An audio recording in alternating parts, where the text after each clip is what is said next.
ఓం శ్రీ మహాగణాధిపతి నమ. ఓం శ్రీ గురుభ్యో నమ. ఈరోజు టాయిలెట్స్ అంటే బాత్రూమ్స్ ఏ దిశలో కట్టుకుంటే మనకి మంచి ఫలితాలను ఇస్తుంది, ఏ దిశలో కట్టకూడదు అనే విషయం గురించి ఈరోజు మనం తెలుసుకుందాం. అయితే చాలామంది చేసే పొరపాట్లు ఏం జరుగుతున్నాయంటే, మీ స్థలం మొదటిగా ఇంతకుముందు వీడియో చెప్పినట్టుగానే ఇది చాలా ఇంపార్టెంట్. ఇది మీ స్థలం ఎన్ని డిగ్రీలు తిరిగిందో చూసుకోవాలి. అంటే ఒక్కొక్క స్థలం ఒక 2-3 డిగ్రీలు తిరుగుతుంది. 2-3 డిగ్రీల్లో పెద్ద సమస్య ఉండదు. కాకపోతే ఒక్కొక్క స్థలం 15 డిగ్రీలు 20 డిగ్రీలు తిరుగుతాయి. అలా తిరిగినప్పుడు మీ ఉత్తరం అనేటువంటిది మారిపోతూ ఉంటుంది. అంటే మీ ఉత్తరం అంటే ఏంటంటే నార్త్ 0 డిగ్రీల్లో ఉన్నది ఉత్తరం అవుతుంది. ఎగ్జాక్ట్లీ ఈ ఉత్తరంలో కుబేరుడు ఉంటాడు అక్కడ నార్త్ 0 డిగ్రీల దగ్గర.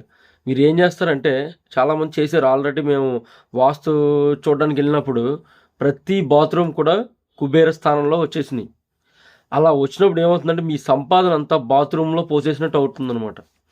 ఇంతకుముందు సిద్ధాంతం పెట్టుకునే కట్టించుకోవచ్చు, కానీ ఇక్కడ ఏం చేస్తారంటే పూర్తిగా మీ స్థలం రోడ్డుకి ప్యారలాల్గా, అంటే రోడ్డుకి సమానంగా ఎలా ఉందో అలా కట్టేస్తూ ఉంటారు. అలా కట్టినప్పుడు మీ ఇల్లు ఎదురుగా నుంచుని ఇలా కనపడేదే ఈ తూర్పు, ఈ పక్క ఉత్తరం, ఈ పక్క ఏమో దక్షిణం, ఇలా ఫిక్స్ అయిపోతారు. కానీ అది ఎలా తెలుస్తుంది అంటే, పూర్తిగా కంపాస్ పెట్టినా కొన్ని తెలియవు. మేమేం చేస్తామంటే ఆటోక్యాడ్ 2Dలో దానికి అంటే గూగుల్ మ్యాప్లో చూస్తాం అనమాట.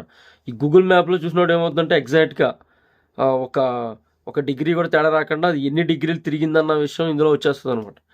ఆ డిగ్రీలను బట్టి మీరు బాత్రూమ్ పెట్టినట్లయితే మీకు ఉత్తరంలో కుబేర స్థానంలో బాత్రూమ్లు కానీ గోతులు కానీ రాకుండా ఉంటాయన్నమాట. ఇక ఈ ఉత్తరాన్ని 0 డిగ్రీల్లో గుమ్మం రావచ్చు, అది మంచి ఫలితాన్ని ఇస్తుంది. కానీ బాత్రూమ్లు కానీ సెప్టీ ట్యాంకులు కానీ రాకూడదు. ఇది చాలా పర్టికులర్గా మీరు తెలుసుకుని పూర్తిగా ఒకవేళ ఉన్నట్లయితే ఏం చేయాలి, ఇది ఇది ఈ డౌట్ కూడా చాలామందికి వస్తుంది. ఇప్పుడు ఈ ప్రస్తుతానికి కట్టేసారు ఇల్లు.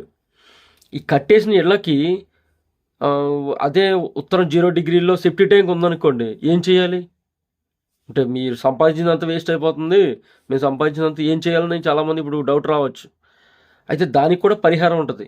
పరిహారం ఏంటంటే, మీకు అక్కడ ఆ సెప్టీ ట్యాంక్లో ఉన్న బ్యాడ్ ఎనర్జీ, సెప్టీ ట్యాంక్ కానీ బాత్రూంలోంచి కానీ ఆ కమౌట్లోంచి కానీ బ్యాడ్ ఎనర్జీ బయటికి రాకుండా అక్కడ వాస్తు పరిహారం చేస్తాం అనమాట.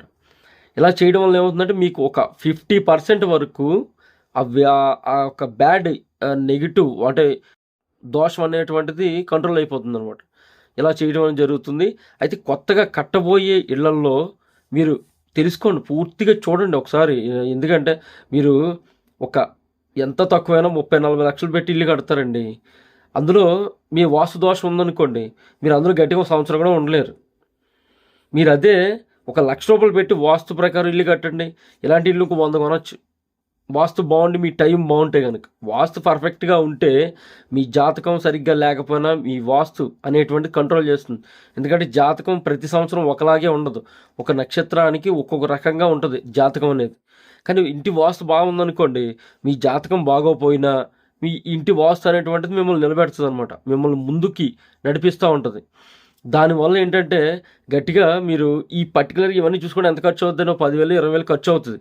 దీని గురించి మీరు ఆలోచించి మీరు ఎలా తోస్తే అలా కట్టేస్తూ ఉంటారు.